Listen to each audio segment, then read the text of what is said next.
Setelah kehancuran pasukan Raja Abraha, kota Mekah semakin ternama. Dari kota inilah sejarah manusia paling mulia dimulai. Ka'bah sebagai jantung kota Mekah semakin ramai dikunjungi para peziarah. Demikian pula para pedagang. Mereka datang dari berbagai penjuru jazirah. Namun sayang, Ka'bah mulai diselewengkan fungsinya. Akibatnya, kejahiliahan merajalela. Bahkan pada masa itu, memiliki bayi perempuan adalah hal yang sangat memalukan. Aib bagi keluarga. Sehingga sebagian dari mereka tega membunuh bayi perempuan mereka sendiri. Di tengah kondisi masyarakat jahiliyah itulah Nabi Muhammad dilahirkan. Bayi luar biasa itu lahir dari rahim seorang wanita mulia bernama Aminah. Pada saat itu ditandai peristiwa-peristiwa yang luar biasa. 10 balkon istana Kisra runtuh. Juga padamnya api-api yang biasa disembah oleh orang-orang Majusi.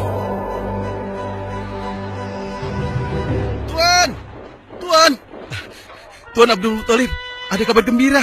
Kabar gembira? Kabar gembira? Kabar gembira apa? Tuan, cucu Anda telah lahir. Benarkah? Laki-laki atau perempuan? Laki-laki, Tuan. Subhanallah, Alhamdulillah, Allahu Akbar. Kalau begitu aku ingin segera melihatnya. Mari, Tuan. Setelah mendengar itu, Abdul Muthalib bergegas menuju ke rumah Aminah.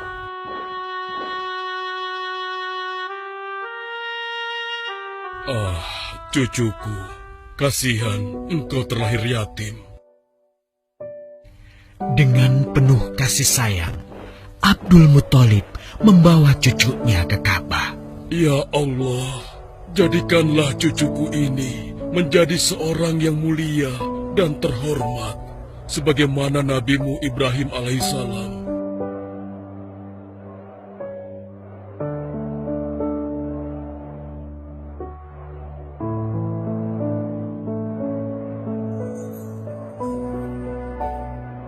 Siapa namanya, Ayah? Muhammad. Muhammad? Iya, aku akan menamainya Muhammad. Artinya yang terpuji. Kehadiran Muhammad kecil sungguh memberi kebahagiaan. Tidak hanya bagi keluarga Bani Hashim, bahkan seluruh kabilah suku Quraisy menyambutnya dengan sukacita. Kemudian Abdul Muthalib mencarikan ibu susu bagi Muhammad kecil. Kita sudah berhari-hari mencari anak susuan, yang dari situ kita akan mendapatkan imbalan yang cukup. Namun hingga saat ini, belum juga kita dapatkan. Ya, istriku, aku mengerti. Apa kita terima saja bayi yatim itu? Muhammad maksudmu? Iya, cucu dari Abdul Muthalib. Kasihan dia. Hampir semua teman-teman dari rombongan kita tidak ada yang mau menyusuinya. Karena tidak ada harapan untuk mendapatkan imbalannya dari ayah bayi itu. Betul juga engkau, istriku. Kasihan anak itu. Aku mendukungmu jika engkau susui dia. Mudah-mudahan Allah memberikan keberkahan bagi kita. Halimah segera mendatangi Abdul Muthalib. Dia bersedia untuk menjadi ibu susu dan pengasuh bagi Muhammad kecil. Betapa gembira Abdul Muthalib mendengarnya. Halimah dari Bani Sa'ad itu akhirnya dipercaya Abdul Muthalib untuk mengasuh cucunya 2 tahun lamanya. Ayo istriku, kita berangkat sekarang. Sebentar lagi suamiku. Insya Allah kita berangkat sampai anak ini kenyang. Kalau begitu, aku lanjutkan berkemas-kemas dahulu. Hah? Ada apa suamiku? Lihat, unta dan keledai kita. Mereka demikian sehat, tidak seperti sebelumnya. Subhanallah. Betul suamiku, tidak seperti kemarin. Demi Allah, kau tidak salah memilih istriku. Kau telah mengambil anak yang dipenuhi dengan barokah. Allah melimpahkan keberkahan atas Halimah dan suaminya. Mereka pulang ke kampung Bani Sa'ad dengan penuh rasa syukur. 2 tahun berlalu sudah. Tugas Halimatus Sa'diyah sesungguhnya telah usai. Saatnya Muhammad kecil harus dikembalikan kepada ibunya. Terima kasih Halimah. Engkau telah merawat anakku dengan baik selama 2 tahun. Tidak ada yang bisa kuberikan, kecuali aku berdoa. Semoga Allah memberkahi engkau dan keluargamu. Amin. Saya juga bersyukur diberikan kepercayaan dan kesempatan merawat anakmu, wahai Ibu Aminah. Namun, begini Bu, mohon maaf. Kalau boleh, izinkan aku merawat Muhammad lebih lama lagi. Aku masih sangat sayang padanya. Baiklah, kalau begitu aku setuju dengan usulmu.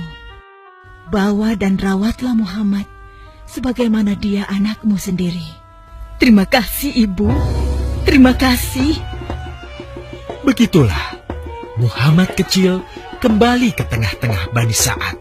Ia tumbuh menjadi anak yang memiliki banyak teman. Karena kemuliaan akhlaknya.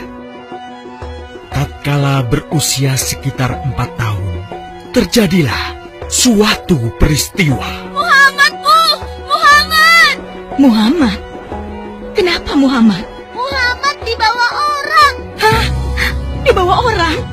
Diculik? Coba ceritakan. Ketika kami tengah bermain, tiba-tiba ada orang dewasa datang. Dia langsung membawa pergi Muhammad dan membunuhnya. Hah?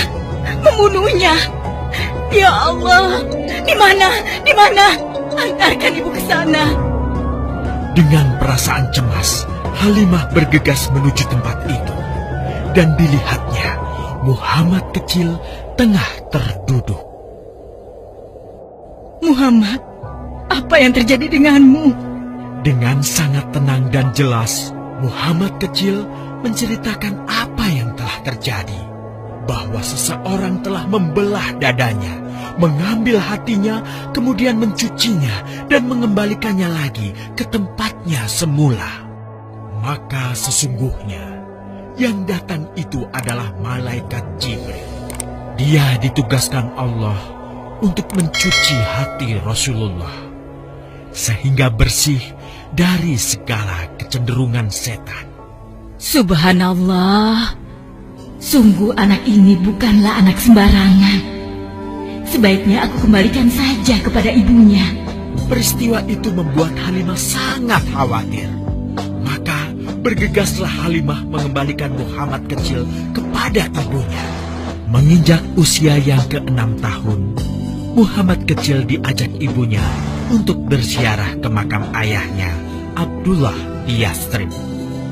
Dalam perjalanan pulang kembali ke kota Mekah, Aminah pun jatuh sakit. Dari hari ke hari, tubuhnya semakin melemah. Hingga di sebuah kota bernama Abwa, letaknya antara Mekah dan Yastrib, Aminah meninggal di sana. Dan Muhammad kecil pun menjadi seorang anak yatim piatu. Sejak itulah, Muhammad kecil dirawat dengan penuh cinta dan kasih sayang oleh kakeknya, Abdul Muthalib. Muhammad, sudah berhentilah memerah susunya. Insya Allah, sudah cukup untuk persediaan kita hari ini. Beristirahatlah sejenak. Makanlah agar kau tetap sehat.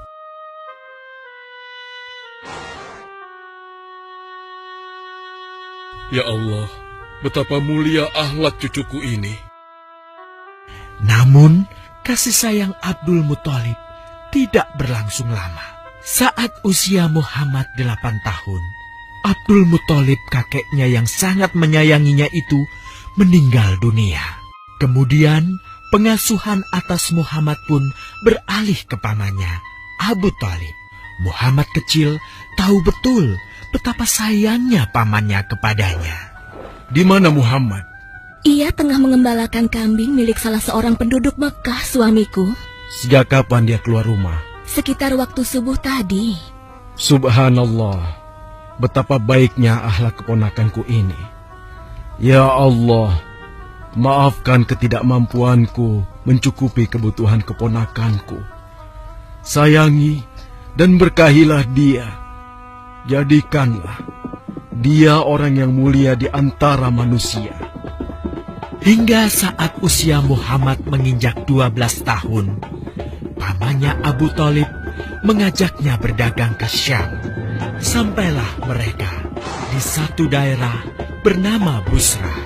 Saat mereka beristirahat, datanglah seorang pendeta menghampiri. Wahai saudaraku, selamat datang di Busra. Tampaknya kalian bukan orang sini. Dari manakah kalian berasal? Terima kasih saudaraku. Kami datang dari Mekah. Lalu, siapakah gerangan anak ini? Ini adalah keponakanku. Muhammad namanya. Apakah engkau bertanggung jawab atasnya, Tuan? Ya, Kemana ayahnya? ayahnya sudah meninggal sejak ia masih dalam kandungan. Oh, apakah kini dia yatim piatu? Benar, Aku sungguh beruntung bertemu dengannya. beruntung. Beruntung apa? Sungguh, keponakanmu ini adalah orang yang sangat istimewa. Oh ya? Ya, dia adalah seorang nabi, Hmm? seorang utusan Allah. Bagaimana kau tahu hal itu? Aku tahu karena aku seorang pendeta, dan berita kedatangan dia sebagai seorang utusan Allah sudah disampaikan di dalam Injil. Bahkan aku pun bisa mengetahuinya dari cincin kenabian yang berada di bagian bawah tulang rawan bahunya yang menyerupai buah apel sebagai tanda kenabiannya. Begitulah pendeta bernama Bahira menyampaikan kepada Abu Thalib perihal kenabian Muhammad. Ia berpesan agar menjaga baik-baik keponakannya itu, karena Muhammad kelak di suatu saat nanti akan menghadapi banyak gangguan dan rintangan. Istriku, Muhammad sudah berusia 25 tahun. Aku pikir sudah saatnya dia untuk menikah. Betul, suamiku. Namun, dengan siapakah dia akan kita jodohkan? Kemarin Khadijah mengirimkan utusannya dan menyatakan keinginan Khadijah untuk menjadikan Muhammad sebagai suaminya. Hah? Khadijah? Khadijah yang mulia itu? Betul, istriku. Khadijah yang selama ini mempercayakan barang perniagaannya kepada Muhammad. Kenapa dia memilih Muhammad? Ya, Khadijah mengagumi kejujuran dan kebaikan akhlak Muhammad. Menurutmu sendiri bagaimana? Aku pikir Khadijah adalah wanita terbaik bagi Muhammad. Kita akan melamarnya. Tepat di usia 25 tahun, Nabi Muhammad menikahi Khadijah yang berusia 40 tahun. Dari pernikahan itu, mereka dikaruniai Allah 6 orang anak. 2 laki-laki adalah Al-Qasim dan Abdullah. Sedangkan putrinya adalah Zainab, Ruqayyah, Ummu Kulsum, dan Fatimah. Namun, kedua putranya itu telah meninggal semenjak mereka kecil. Suatu ketika, terjadilah banjir besar di kota Mekah. Kabilah-kabilah di kota Mekah pun bergotong royong membangun kembali Ka'bah. Setelah pembangunannya selesai, terjadilah perselisihan antara pemuka kabilah tentang siapakah yang paling pantas meletakkan Hajar Aswad di Ka'bah. Abu Thalib, apa yang harus kita lakukan? Kita sudah bicarakan hal ini selama 5 hari, namun tidak ada titik temu. Aku khawatir akan terjadi pertumpahan darah. Sudah, begini saja. Kita sepakati bahwa masalah ini kita serahkan kepada takdir terbaik. Lihat pintu masuk Ka'bah itu. Siapapun yang pertama kali akan melewati pintu itu, dan siapapun dia, kita tidak boleh menolaknya. Setuju? Aku juga setuju. Baiklah, aku setuju. Aku juga setuju. Baiklah, kita perhatikan bersama. Tidak lama setelah kesepakatan itu, atas izin Allah, Nabi Muhammad menjadi orang pertama yang memasuki pintu menuju Ka'bah. Alhamdulillah, segala puji bagi Allah. Ternyata Muhammad, dan memang dia adalah orang yang tidak pernah kita temui ada celah. Betul? Betul. Betul. Betul. Nabi Muhammad pun menerima kepercayaan itu. Dengan kebijaksanaannya, Nabi Muhammad meminta sehelai kain, lalu meletakkan Hajar Aswad di atasnya.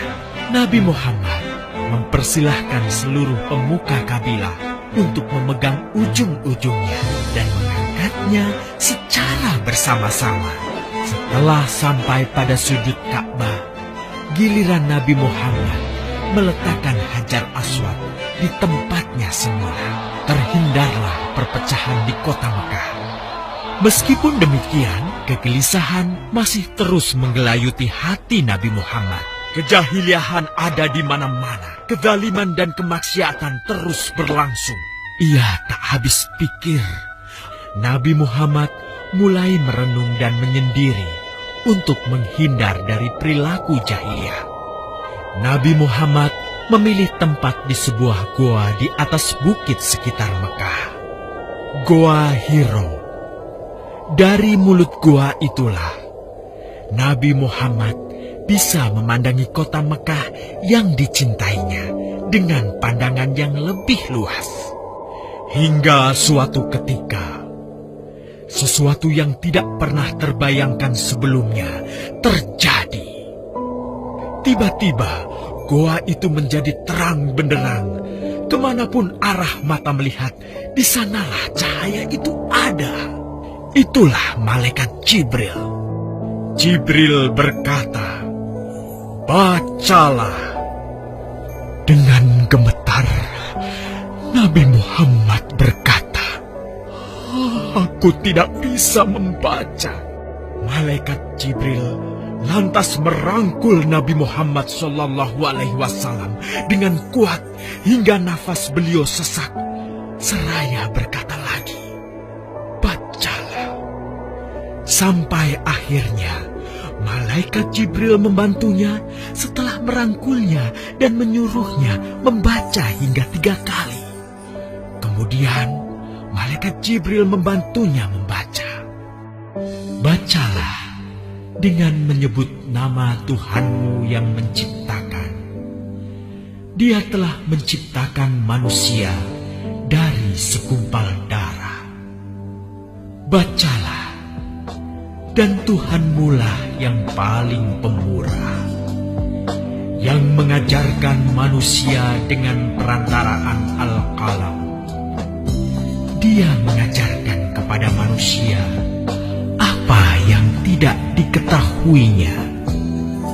Kalimat suci telah terucap. Resmilah sudah. Dari dalam Goa Hiro, Allah mengangkat Nabi Muhammad SAW sebagai penuntun dari kegelapan menuju cahaya, dari keburukan menjadi kebaikan, dan dari kesengsaraan menuju ke keselamatan.